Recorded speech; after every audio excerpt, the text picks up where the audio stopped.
Hello everyone, and welcome to this month's episode of What's for Dinner. During the first half of the year, I made a breakfast recipe, kind of an homage to 5 years ago when I did two spin-off series, a breakfast edition and a dessert edition. For the second half of the year, I think I had mentioned that I was going to do a dessert since I did a breakfast in the first half. So today we're going to be making a dessert. So let's get cooking, or in this case, let's get baking.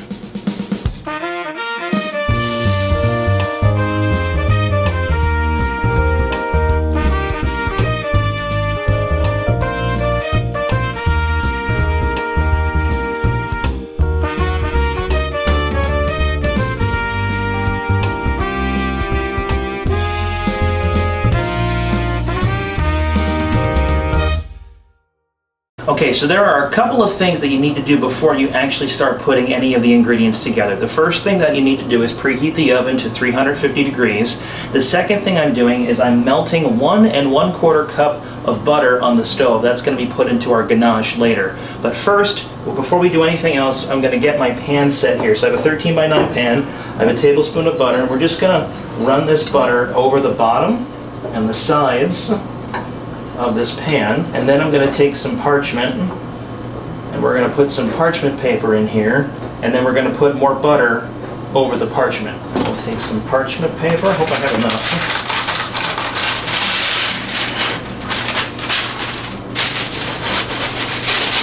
One thing that's difficult about this is that it curls. Actually, that's not too bad. Actually, that's pretty good. I thought I was going to need more. Press it to the sides. You want to have a little bit of leverage so you can pull the brownies up once they're done. We'll take the butter again and then go over this again.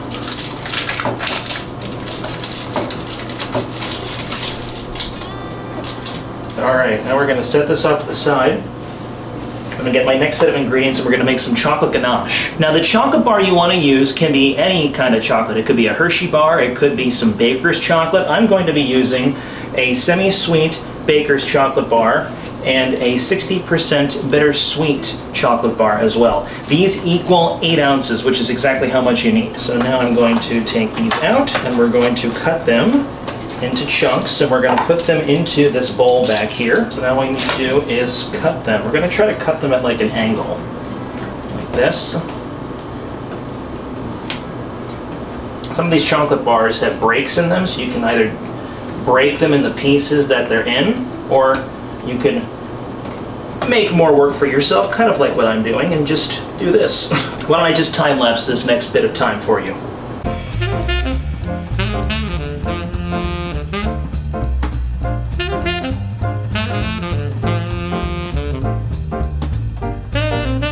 I mean, I guess that's kind of good, right? That was probably a rather quick time lapse, but I guess that's pretty good. So you're going to go ahead and you're going to add all these pieces, maybe break some of these up a bit, into this bowl.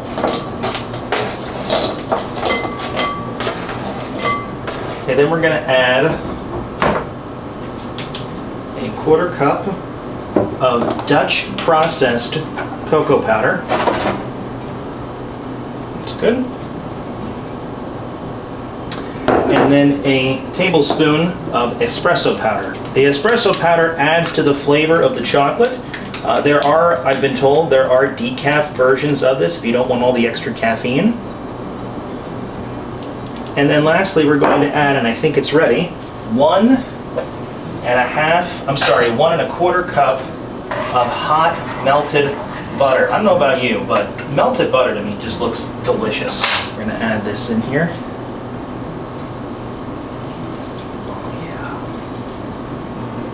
And now we're going to let it sit for about 2 minutes so that the chocolate can melt, and then we're going to whisk it together. So roughly 2 minutes later, we're now going to whisk this together to create a beautiful ganache. You want to make sure you get everything from the sides. It should all be evenly incorporated. There should be no lumps, no pieces of unmelted chocolate. It should all be uniform. I don't know if you can see this on camera, but I'm getting like a reddish hue from this look here. I don't know if that's from the type of chocolate that I used. Alright, I'm going to go and set this over here. We'll come back to that. Now we're going to go ahead and make our batter. Okay, the first thing you want is 2 cups of granulated sugar. I hope I have enough in here. If not, I got more up in the cup here.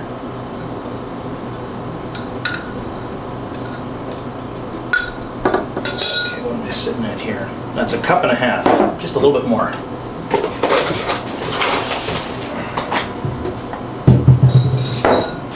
Just a tiny bit more. Oh, there's a little bit more still stuck in here.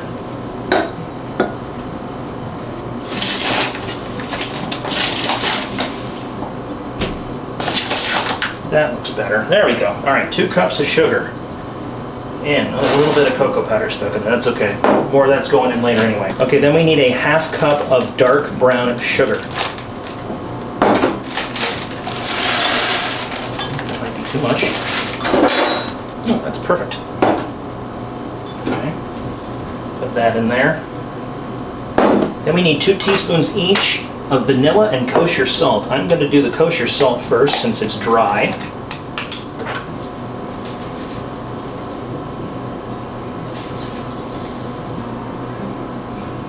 And then we'll do the vanilla.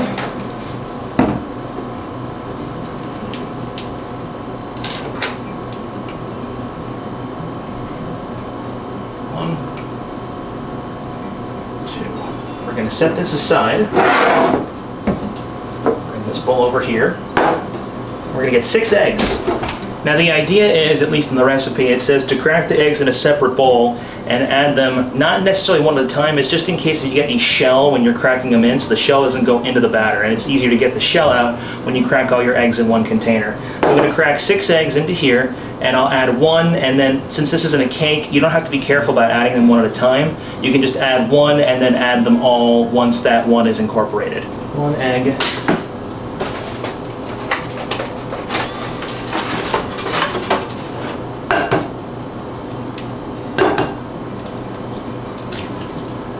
Egg. That one's a little bit smaller than that other one. 3. Oh, speaking of shell, there's some.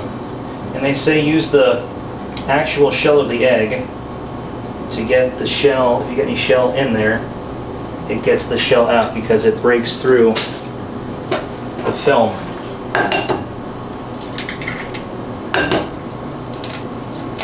And then 1 more. Right, yeah.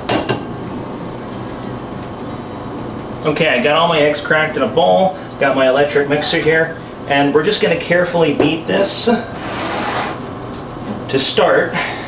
And then once you get it going and all the eggs are in, you want to beat it for about 10 minutes until the consistency gets like that of a pancake batter.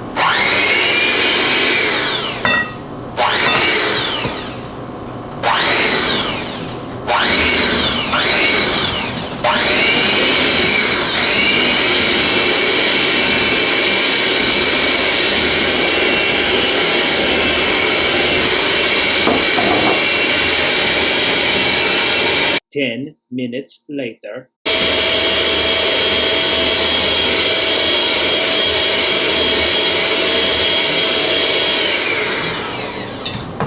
Alright, so after about 10 minutes or so, you get this very like pancake batter like consistency. And now the next thing we're going to do is pour in our chocolate ganache. Alrighty, here we go. I'm going to put this on low.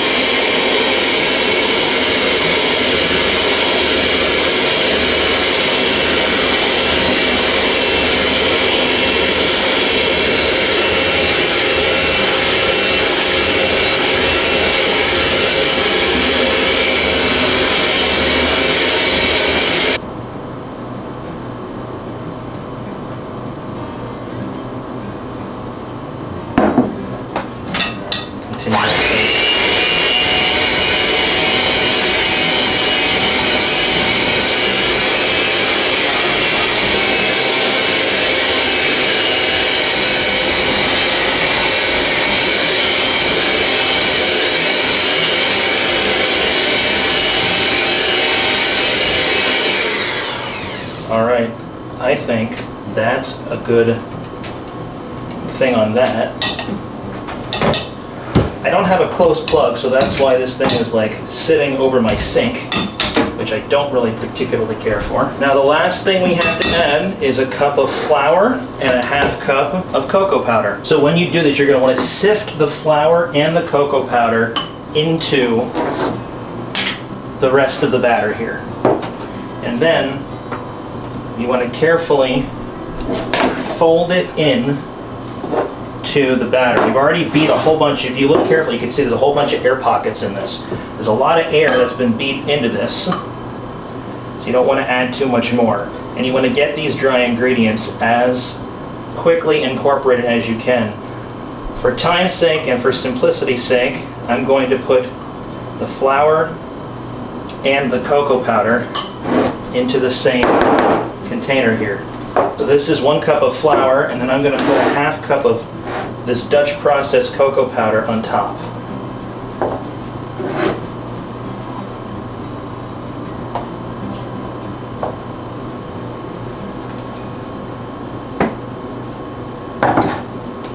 And we sift.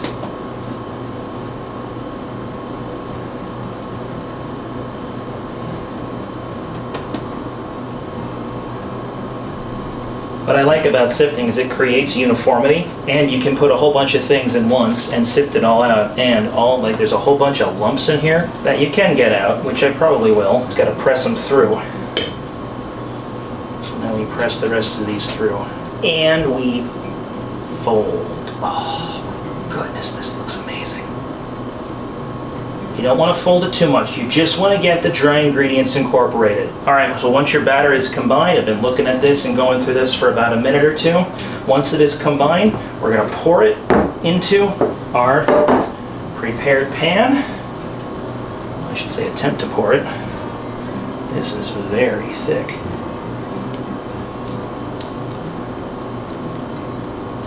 Like, I can't get over, I really wish some of you were here to just like smell this. Like this smells. You can really smell like the Dutch processed powder. You can smell like everything. This is a lot thicker batter than I was expecting it to be. I think that's the best we're going to get out of the bowl.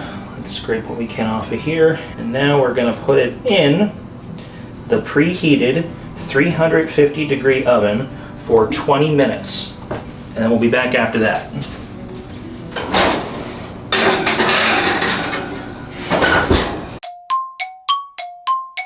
All right, it's been about 20 minutes. We're gonna go ahead and take it out of the oven. And once I do that, we're gonna do something fun with it. Sort of, at least I think it's fun. All right, well, let's get it out of the oven here. They're not done yet, but,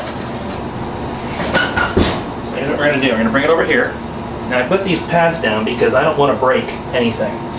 You wanna slam this down on the counter as hard as you can without breaking it, obviously. It's going to create some cracks. There's already some cracks in it, but it's also going to even everything else out. So I'm going to do it 3 times.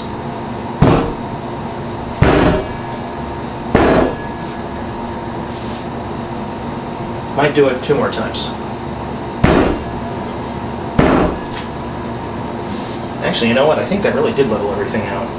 It created some more crack. Actually, I honestly think it worked. It looks a lot more uniformly flat now. You can do it maybe 2 more times. And now I have some sea salt right here. We're gonna just put a little bit of this on top.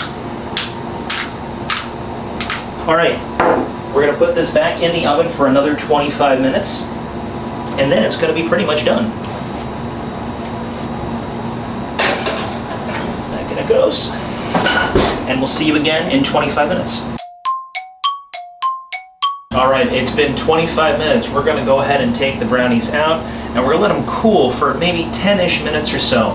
One of the things about these particular brownies is because they are a more fudgy kind of brownie, when you stick your toothpick or whatever it is that you stick in the center of them, it's not gonna come out, or ideally it will not come out clean because, well, that's just not the kind of brownies that they are. Trust me, and I'm trusting the recipe. They're done. They've been in here for quite a while, and my goodness, they smell phenomenal. All right, over here.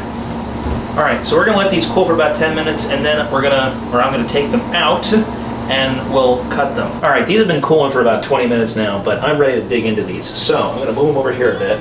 I'm gonna carefully see if I can lift them out without breaking them. It'll easily come out. It's pretty hot. Oh, well, that happened. Ooh, they're really hot on the bottom. What we're gonna do is I've leveled these off and kind of plan them out where I need to cut. We're gonna do one cut as best that we can here. I kind of went a little crooked in the cutting. I like the end cuts. Let me get a plate or a little bowl. That is a brownie. It's starting to fall off a little bit, the end here. Okay, here we go. All right. Oh my. The sea salt on top adds a nice touch. And just like that, it's done. Well, thank you all for watching this episode of What's for Dinner Dessert Edition. If you have any recipes that you would like me to make on camera, you can leave them below in comments and I'll check them out. You can also fill out the Google form that you can find in the description below. I'll look at both places, so either in the description or filling out the Google form if you so choose. Take care, God bless, and I will see you all next time.